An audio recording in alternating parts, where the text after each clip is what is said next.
What's good, YouTube? It's Auston Holleman live from Pattaya, Thailand, one of the hot spots of the world. Thailand is the most visited place in the world, Bangkok in specific. Pattaya is a good place if you want to see people that are similar to you, meaning that there are a lot of foreigners, especially a lot of American black men here that notice this all the time. So yeah, this is a place where there's a lot of people that look like you. You can still enjoy the time. You can still enjoy the culture, have a good time as far as partying, meeting new people. Everything here is great.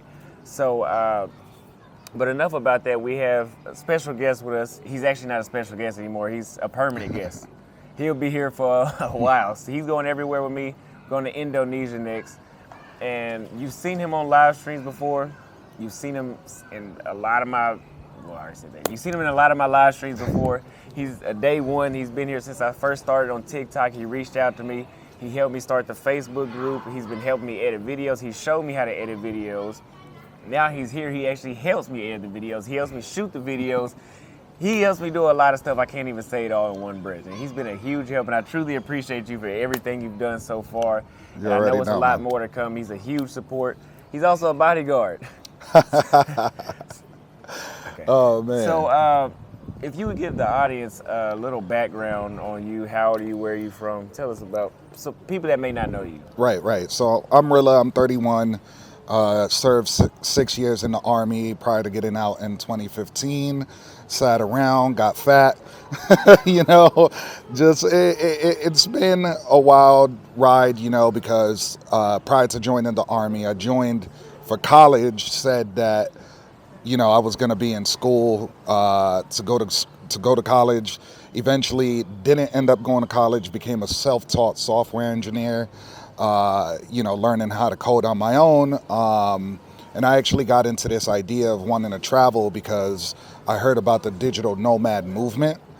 It was a bunch of expats who are just out here traveling because they have remote jobs.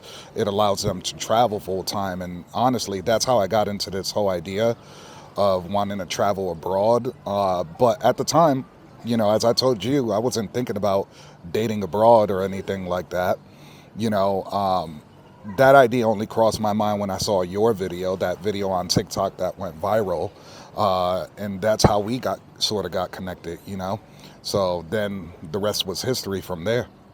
So did you not think about dating abroad because you was already killing it in the States? Well, you see, I told you this, but the audience doesn't know this. When I was back out west, I didn't really have trouble sleeping with women, but getting in a relationship that I wanted to maintain as a man was very hard. I've been in several relationships, in and out of relationships for years, but the attitude of Western women and American women, for one reason or another, would cause the relationship to end. And I want to say I ended probably 65 to 70% of the relationships that I've been in. So full control. Yeah. Well, not full control, not 100%. There was definitely a few where, I've made my mistakes, but, for the most part, just didn't want to maintain a lot of relationships because of the toxicity and, arguments that you would eventually get into. Okay. So about travel, I know that I just stated that we're about to travel. We're about to hit basically every continent. We might even throw Antarctica in there. I'm not even bullshitting. But I don't really want to go. But I might just do it just for the YOLO. But what do you, without traveling there just off GP, like for example, before I went to Brazil, I had this vision, like I'm going to love Brazil. That I can see that being my country. Do you have a country like that? Honestly, I just wanted to check out all the digital nomad hotspots. So Thailand was one of them, and that's why when we would talk, I would talk a lot about Thailand, Chiang Mai, and those destinations because a lot of the people promoting the whole digital nomad lifestyle would promote all the big co-working spaces and all of that throughout Thailand. So Thailand was really big for me because it's the digital nomad capital of the world. But there's other locations like Colombia, Brazil's on that list, Portugal, Lisbon, Portugal. And there's a few other places that I would like to check out that are digital nomad hotspots. But Not in terms of dating, just in terms of like what I got into when I was learning to code, because that's what kept me inspired to keep on learning. Which one would you say is the most attractive, just off of the information or whatever you may see online? Honestly, Thailand. Thailand. Because, bro, I'm telling you, for the people who work remote, this country is just so friendly to expats. Yes, yes. I mean, in terms of visas and the amount of options you have and ways to stay legally in this country is like, essentially, it feels like it's just open doors to foreigners, you know, foreigners from Western countries more so. I mean, there's a reason why it's flooded with foreigners. I mean, how many Right. Thai people have you seen walk past us since the video started? There's no Right. Thai people behind us or in front of us. I see Right. one right there, too. But there's like 20 people over here right now. So Right, it's right. full of foreigners. I told Rilla, we haven't spent time in Bangkok yet. We just got through the airport. But when you're in Bangkok, it literally feels like there's just as many Thai people as there are foreigners. Here, too. Really? In Phuket, the illusion seems in the popular area. You're right. Right. Seems like there's more foreigners than Thai people there. Right. And I compare it like that because the other countries I've been to, like I just got back from Cambodia. There's definitely not more foreigners or even half foreigners there. It seems like there's like 89% Cambodians and the rest I'm probably pushing it with that. Right, It right. doesn't seem like there's a lot of foreigners. But Thailand is that one country that does feel like that. Right. Would you say that you would want to move to a country where there's somewhere like Cambodia, not Cambodia in specific, but somewhere where there's like less foreigners Fewer foreigners. to get more of that local experience? I do like, you know, exploring different cultures. I do want to do that, but part of me, I already know based on my personality type, I can't get lost for extended period of time in foreign cultures. Like I need something that kind of like, I need to be in a place that kind of gives me all options. Whatever I want to engulf myself in needs to be kind of present. Like if I want to get lost in foreign culture, I can do that. If I want to go experience something that's maybe a little more Latin, I can do that. I feel like Thailand has a little bit of that. For instance, you know that creator, World of Oni, that I told you? That guy was able to be in Thailand and he found like merengue classes, salsa classes to take here.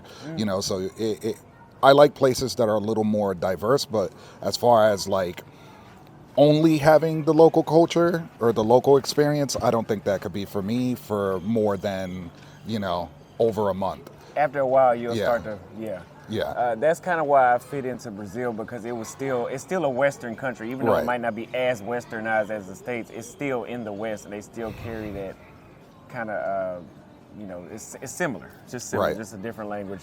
I noticed you like to stay in like mega cities or places where it's just has a lot of urban life.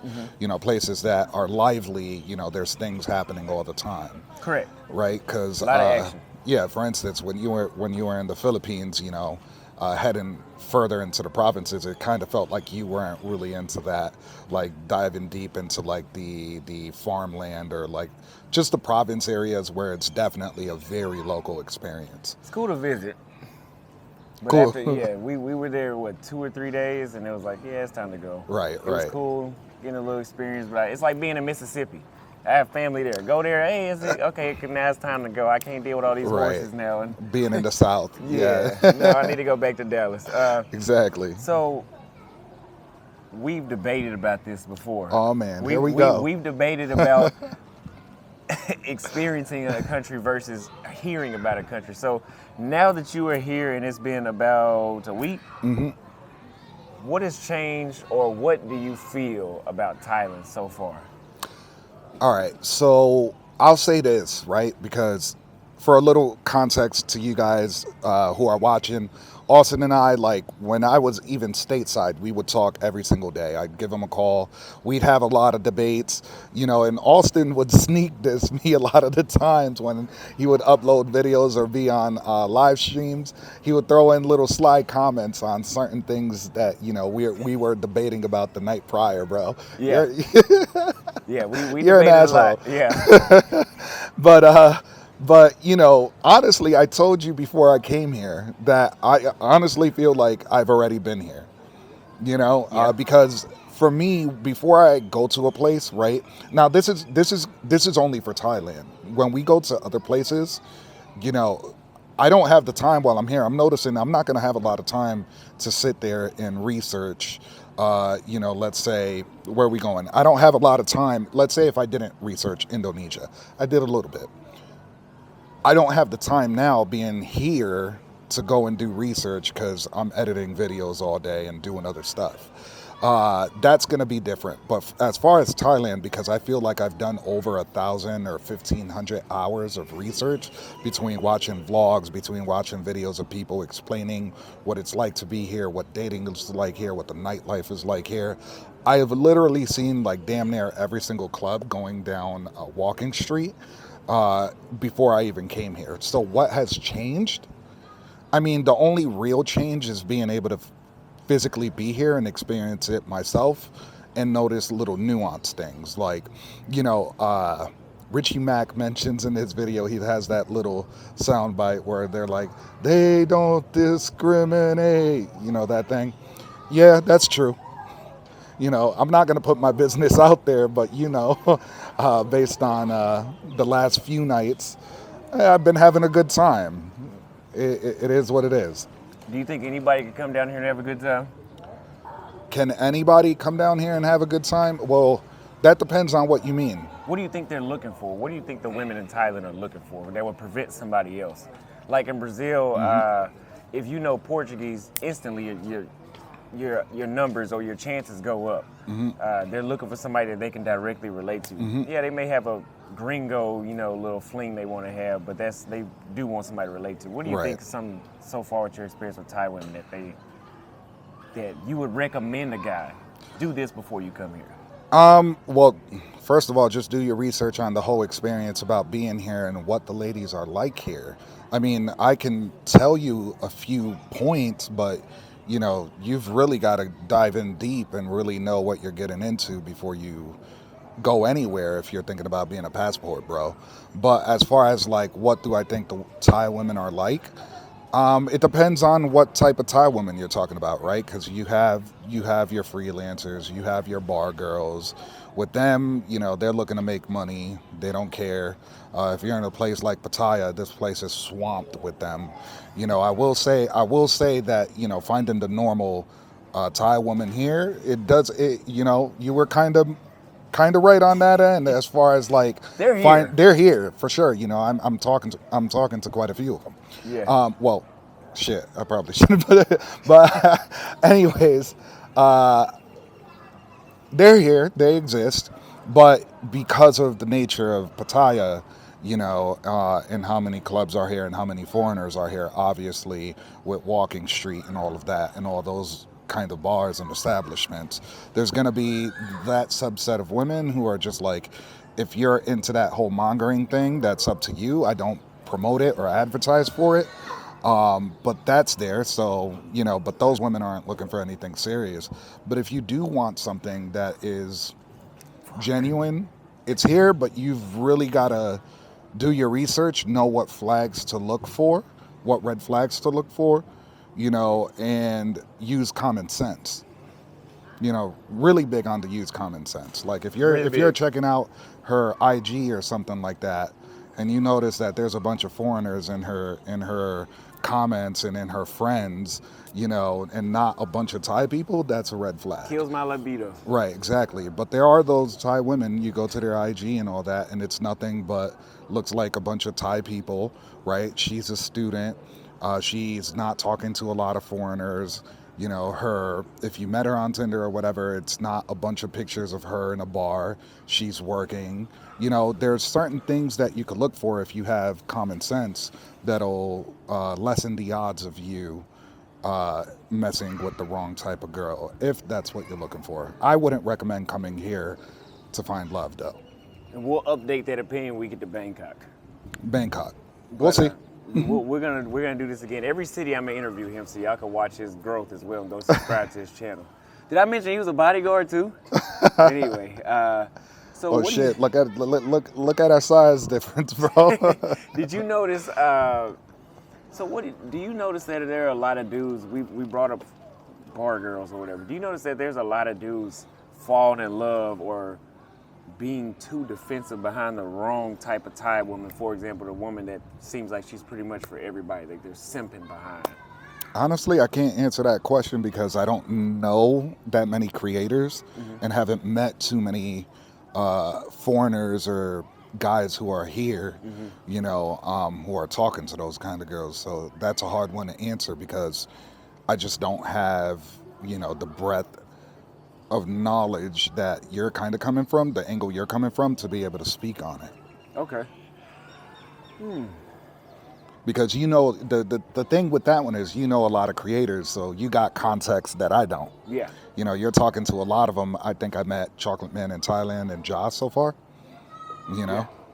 Well, I just know a lot of dudes need to be careful out here because there's a lot of guys that are coming out here that are falling in love with the wrong women. It seems like they will fight you for women. Not that that's happened to me, but I'm just if saying. If you're fighting for, man, don't fight for a woman. Don't get me going. The only time you should be fighting for a woman is if some dude has walked up and smacked her on the ass. But if she's choosing somebody else, bro, it doesn't matter. But I noticed that there's that's dudes, a major red flag. There's dudes that are choosing, that are ready to get in their feelings behind women that are literally for everybody. Like, that's what they're here for, is to be for everybody. Right. And you're about to kill you. What is the name of the artist that he lost an eye in a bar fight in like the 1600s behind a working girl? That's crazy. There's guys like that down here. And I really don't get it. There's too many women down here for that. Just come down here and enjoy yourself. But well, for one, I'll say this. Your options, look, guys, you're looking at me. I'm sure you're passing your judgments about me and my weight, but let me tell you, out west I was killing it anyways. I'm not going to say that my success, the average guy who is my weight, can probably do if they're socially awkward. I'm not socially awkward. I was an artist. I'm used to being social. But I'll say this. If you come over here and a girl is choosing somebody else, and knowing how many options you have and the sheer amount of people who are just literally throwing themselves at you, like, bro, there's in a day with some of the people who work here on this in these grounds, them asking you if you got a girlfriend, like, they're literally throwing themselves at you. There's no way you can't come to. There's no way. There's nobody that has zero options in this town. Let me say this city. Right. There's somebody for everybody. Right. Not even somebody. There's at least 5 people. If you're willing to risk your freedoms having that much abundance, you're a lost cause. That's all I got to say. Yeah. So so far, give us some things that you think may. No. This is the last question. We're gonna wrap it up. We're gonna continue this interview in the next city. What are some things that you researched that people online said that you should expect this, or they experienced this, that you found to be false or you didn't experience when you got here? For example, people told me in Salvador by here that the women are a little more flaky and they move slower. For me, that wasn't the case. That I got flaked on one time in 10 weeks, and they weren't moving too slow for me. They were moving just how I wanted them to. Right. I haven't experienced any sort of scams yet, and that's one that I'm surprised by because It's coming. you would watch a bunch of videos Yeah. by people and they mention all the types of scams, and being here over a week, I haven't been, or I'm just not aware, but I don't feel like I've been scammed at all, in any sort of way, or had any woman that I was talking to try anything slick, for money or whatnot. So I don't know how to feel about that one. I'm not saying you could throw that away. I would say, proceed with caution, but also realize that, I think it depends on the person and the situation you put yourself in. If you're speaking to some of these bar girls, then yeah, that might be more likely for you. Okay, so that's all the questions I have for right now. We'll update another time. Do you have anything else you want to throw to the camera? I mean, guys, if you want to see a different angle of, what's happening here in any of the locations that Auston heads in that I'm at in the future, follow me over at Life with Rilla. I'm going to try to show some behind the scenes shot and other elements or show you guys Auston from another angle that maybe you guys don't get to see because he edits his videos a specific way. But, you know, my editing style is entirely different, so you might enjoy that. So subscribe to me over at Life with Rilla. Auston will leave a link, and I appreciate you guys, man. Yes, sir. If you have not already, give the video a like. Make sure you subscribe to Auston Holleman, this channel, and subscribe to the guest channel. Permanent guest. Remember that. He's not going nowhere. You're going to see him a lot. We're going to hit a lot of countries together. Make sure, look, let me say this too. He only wants to do 12 countries this year. I said 20. Put a 1 in the chat if you want to see 12. Put a 2 for 20. Of course they're gonna put a 2 for 20. You know, they want to see you bounce around everywhere. I just think personally, you know, from a financial standpoint and looking out for you and thinking about the long term of it, that, you know, once a month getting deeper into each country's culture, stuff like that might be beneficial. Or seeing more of the cities within one single location. So he said financial. So I need everybody watching to drop a $1 Cash App or a $1 Super Thanks. If 10,000 people watch this, he can't say anything else. So leave a comment on what you thought about the video. Share this video with somebody that may be coming to Thailand. Maybe something we said may have proved your point and you want to share it with somebody. Share the video. Like I said before, my Cash App is $Auston Holleman, PayPal, austonholleman@gmail. You can also contact me at the email. I appreciate y'all watching the video. I love y'all, and I'll see you on the next video because it's really that bad.